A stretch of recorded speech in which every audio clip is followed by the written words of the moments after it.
آزاد جموں و کشمیر کے لوگوں کو داد دینی چاہیے کہ انہوں نے پرامن احتجاج کے ذریعے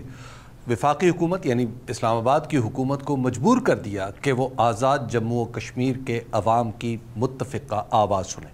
اور وہ تقریباً سارے مطالبے حکومت نے مان لیے ہیں جو بنیادی طور پر گورننس کی بہتری سے متعلق تھے، یعنی وزراء کی تعداد میں کمی کر دی گئی، سیکرٹریز کی تعداد میں کمی کر دی گئی، حکومت کا سائز چھوٹا کرنے کی بات ہوئی، اور بہت سارے ترقیاتی پروجیکٹس پر فیزیبلٹی سٹڈیز کا آغاز کرنے کی بات ہو گئی، اور بہت سارے پروجیکٹس ایسے ہیں جن کے بارے میں کہا گیا ہے کہ حکومت ان کے لیے سرمایہ فراہم کرے گی اور بتدریج یہ تمام پروجیکٹس مکمل ہوتے چلے جائیں گے۔ لیکن اس تحریک کا ایک بنیادی نقطہ تھا، اور وہ نقطہ تھا وہ 12 نشستیں جو آزاد جموں و کشمیر کی اسمبلی میں ان مہاجرین کی نمائندگی کرتی ہیں جو 1947 سے لے کے 1965 کے درمیان مقبوضہ جموں و کشمیر سے مہاجر ہو کر پاکستان میں آباد ہیں۔ یہ نشستیں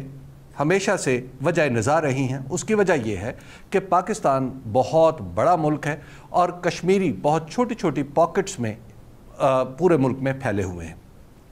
ان کا جب بھی الیکشن ہوتا ہے تو وہ نہ ہونے کے برابر ہی ہے۔ میری ذاتی معلومات ہیں اور میں نے ایک دو ایسے الیکشن دیکھے ہیں جو ان نشستوں پر ہوتے ہیں، اس پورے عمل کو الیکشن کہنا ہی کسی صورت مناسب نہیں ہے۔ اور 12 نشستیں ایک بڑی تعداد ہے، خاص طور پر اس اسمبلی میں جہاں پر مجموعی تعداد 53 ہو، یعنی تقریباً آپ یوں کہہ لیجئے کہ 25% نشستیں جو ہیں وہ ہیں جو آزاد جموں و کشمیر کے اندر سے ان کا انتخاب نہیں ہوتا، بلکہ باہر سے یعنی پاکستان کے اندر رہنے والے مقبوضہ جموں و کشمیر کے مہاجرین ان نشستوں پر لوگوں کو منتخب کر کے بھیجتے ہیں۔ اگر تو یہ واقعی مہاجرین کی نشستیں ہوں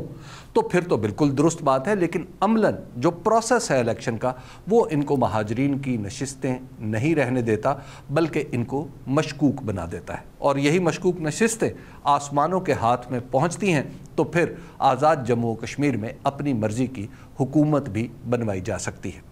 یہ جو بنیادی مطالبہ تھا لوگوں کا کہ ان نشستوں کو ختم کیا جائے، میری معلومات یہ ہیں کہ یہ نشستیں ختم نہیں ہوں گی۔ اس کی وجہ ہے کہ ان نشستوں کو اسٹریٹجک نشستیں سمجھا جاتا ہے۔ دوسری بات یہ ہے کہ ان نشستوں کو اقوام متحدہ کی قراردادوں کے ساتھ جوڑ کر دیکھا جاتا ہے۔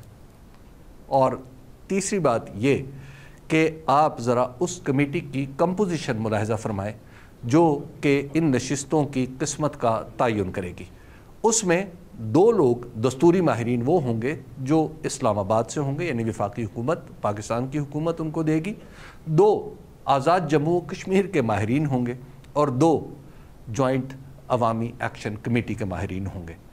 اب اس کمیٹی میں جب فیصلہ ہوگا تو ظاہر اکثریت رائے سے ہوگا، اور اکثریت رائے کیا ہوگی وہ آپ کو کمیٹی کی کمپوزیشن ہی بتا رہی ہے۔ یہ بھی پتہ ہے کہ اسلام آباد کے ماہرین کس طرف ہوں گے، اور یہ بھی پتہ ہے کہ آزاد جموں کشمیر حکومت کے جو ماہرین فراہم کیے جائیں گے اس کمیٹی کو وہ کس طرف جائیں گے۔ تو لہٰذا ان نشستوں پر میری انڈرسٹینڈنگ یہ ہے اور کسی حد تک یہ اطلاع ہے کہ یہ نشستیں ختم نہیں ہوں گی، اور ان کی اسٹریٹجک اہمیت برقرار رہے گی، اور آئندہ بھی آزاد جموں کشمیر میں حکومت بنانے اور بگاڑنے میں ان نشستوں کا کردار رہے گا۔